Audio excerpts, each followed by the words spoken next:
Every Yu-Gi-Oh player should have at least one pet deck. It's not going to be the thing that you're bringing to the regionals. You probably won't even bring it all the time to locals, but whenever you get bored of your meta deck, or whatever you've been playing currently for a while, you always have one deck that you can fall back on that you know that you love. They're typically no longer competitively viable, but they're special to you for one reason or another. And despite them lacking in power potentially, they can give you focus, repetition, and a chance to really understand the game on a deeper level. The first couple times you sit down to learn a deck, you're not going to have the combo perfectly memorized unless it's a very basic combo, and when you take it to a tournament for the first time, you're probably going to make some very simple mistakes. The benefit of the pet deck is that you already know it like the back of your mind, and the more hours you put into that deck, you will simply just start to realize things without even trying. You'll experience similar or the same situations over and over and over again with your deck, and recognize those patterns. You'll notice that I try to OTK with this line, but then I got nib, so then I tried it a different way, and I realized that this is the way that it actually works. Because the early losses with a new deck feel a lot out of your control, but when you spend time with a deck, you start to really understand where the small micro decisions that lead to losses really come from. Obviously, you would love to master every deck to that level, but it's not realistic for everyone.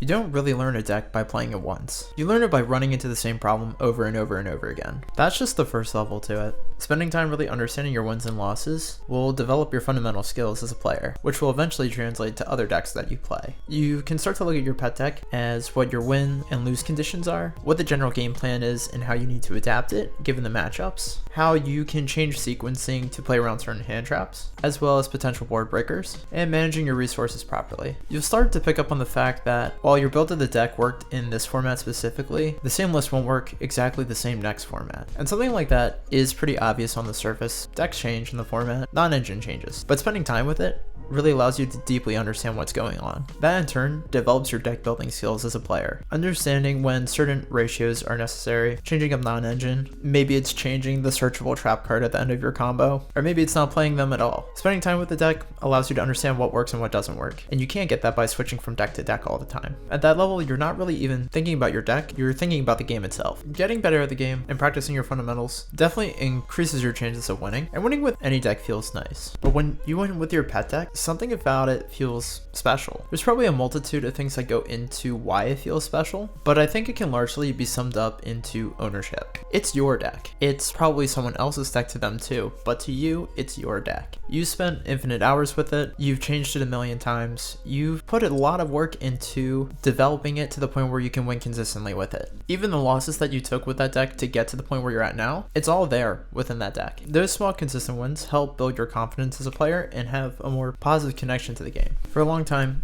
that deck for me was Sword Soul. It was my first real competitive deck that I was playing even after it was bad.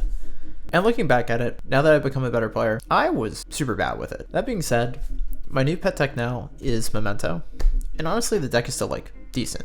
And it's been a really rewarding deck to get better with. Sometimes it feels really bad when my deck that's main interruption is destroying monsters on the field doesn't interact with decks that don't really care about that sort of thing. But at the end of the day, I can make different choices with my extra deck, with my non-engine to compensate for the main engine, mostly only doing that. The time I've spent with that deck, despite it not being the most competitively viable for the most part, has really taught me to think more about the game on a deeper level.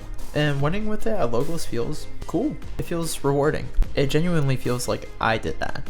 As meta trends change and power creep sets in, new decks come in and out of the format all the time, as well as the non-engine changing. And while to be competitive, you do have to keep up with that stuff and play better decks. But even as those decks come and go, your pet deck sticks with you. It's your all reliable. It's the deck that you know that you'll bring to locals, and even if you lose with it, you're still gonna have a good experience with it, just because you love it. What's your pet deck? I think most people already have one, so let me know what it is in the comments. And maybe share a special memory you have with your deck.